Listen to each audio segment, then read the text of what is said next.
سلام برابرش مستر گول هستم و خیلی خیلی خیلی خیلی خوش اومد به ویدیو امروزمون. اینجا پریدم پایین، فکر کردم بنده خدا گان نداره نزنم، کشید.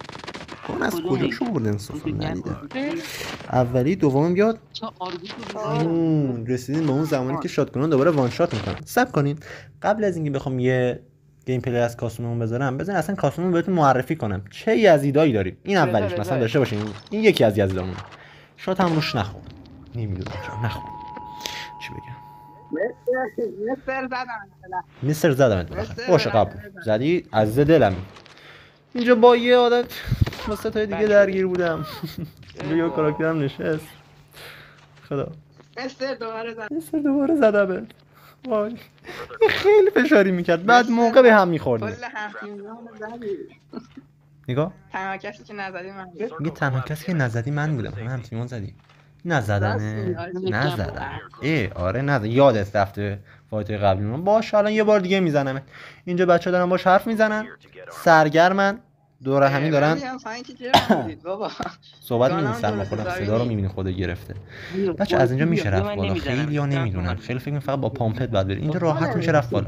همین که روش ایم گرفتم تک تک یزید بازیش من جلو چشم عمرم بتره کنم، یعنی اصلا 1% تازه میگه چرا از بک اومدی؟ چرا از بک اومدم؟ بچه‌ها فکر کنم من این آدمای کثیفم که بک بزنم. نه نه نه نه شما ندیدین چیکار کرد با من. مثلا اسکواد اینا پاره شدم. مثلا اینجا موقع لند AFK بودم با نایف داشتم میومدم پایین، سل هاوس دیگه از دستم رفت. گفتیم بیام اینجا یه گام بردیم. ای والا اچ وای خدا ابوالفضل یه شات نخورد. شات دوم عالی عالی عالی تا اینجا قبوله. خب این خود طرف نبود، هم تیمیش بود، ولی خودش هم میاد. وایسیم ببینیم. من اینجا مونده اون استرس داشتم، این همه صدا پا و خط تیر هست، چرا هیچ کس نمیاد جلو منو بزنه؟ اینا درگیر بودیم. بیا یه لوت پایین بزنیم، یه آرمور برداریم داشته باشیم، بریم بالا دیگه. اینا رو وایپشون کنیم، از شهرشون خلاص شیم.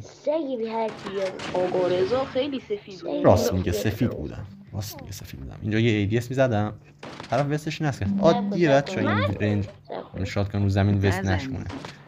اینجا خودشه. نزن گناه دارم. میگه نزن گناه دارم. حالا اینجا یه شات زدم نه گیفم خودشه. بابا واو میگه شرمنده من نزدم، هم تیمی بود. تو نزدی. خب اینجا رو تو نزدی، این ورا چی میگه؟ نگاه شاتو قشنگ ولد. دقت کنین شاتو تمیز ولد. نگاه اینجا دوباره شاتو ولد. بیاین این سکانس رو یه دور دیگه برگردیم عقب با هم ببینیم این سکانس رو. ببینین کی ازیده، من یا اونا. بزن دو بار گفت نزن. برو بنازی بایدم بنازی. آقا ما داریم اینجا زحمت میکشیم، ما داریم اینجا پاره میشیم. حالا این شاتو خوب همتیمیام دیدن دارن تشویق میکنن. دوتاشون توی اسپکت من بودن.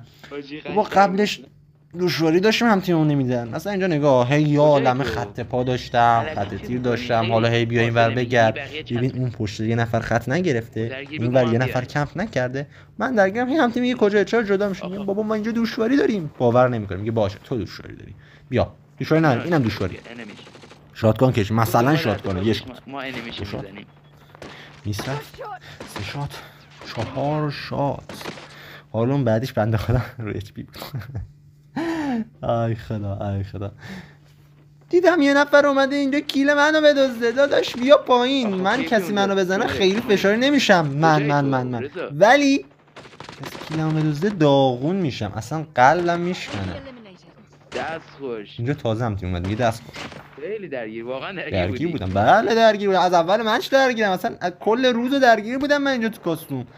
وای خدای من چی بگم دیگه. حتی الانم دارم میبینم بازم دارم فشار میخورم. اینجا بهم گفتش که بیوای لجند بنوز. گفتم داداش باور کن بیا. این گرفتم بچه‌ها هم ببینن، همه ببینن، هر کی داره پست رو نگاه میکنه. بابا من هنوزم خودم اپیک دستمه. لجند کجا بود؟ کی لجند داره؟ بچا کاستومای ما این شکلیه ها، وگرنه رنگ که این شکل دشواری نداریم.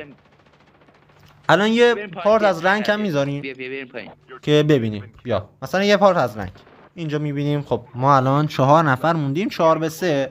خواستم زودتر برم جلو راش بدم، بلکه یه تک به 3 بزنیم و یه گیم پلی در بیاد. اینجوری حرفا. یه مداکس دستمه. برو بالا. اولیشون آرمور نداشت، هلو.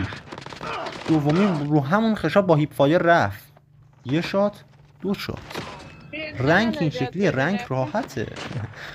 رنگ سختی نداره وین گرفتن. کاستوما پاره کننده است. بچه‌ها اگه بلد نیستین کاستوم ما بیاین، حتما توی کامنت یکیتون یه اشاره کنین، توی ویدیو بعدیم بگم که چه شکلی بیاین توی کاستوم. لینک رو کجا میذارم. و بچه‌ها از اونجایی که ما داریم اونجا خیلی زحمت میکشیم، حتما لایک، کامنت، ساب داشته باشید و ما رو به دوستاتون معرفی کنید دیگه.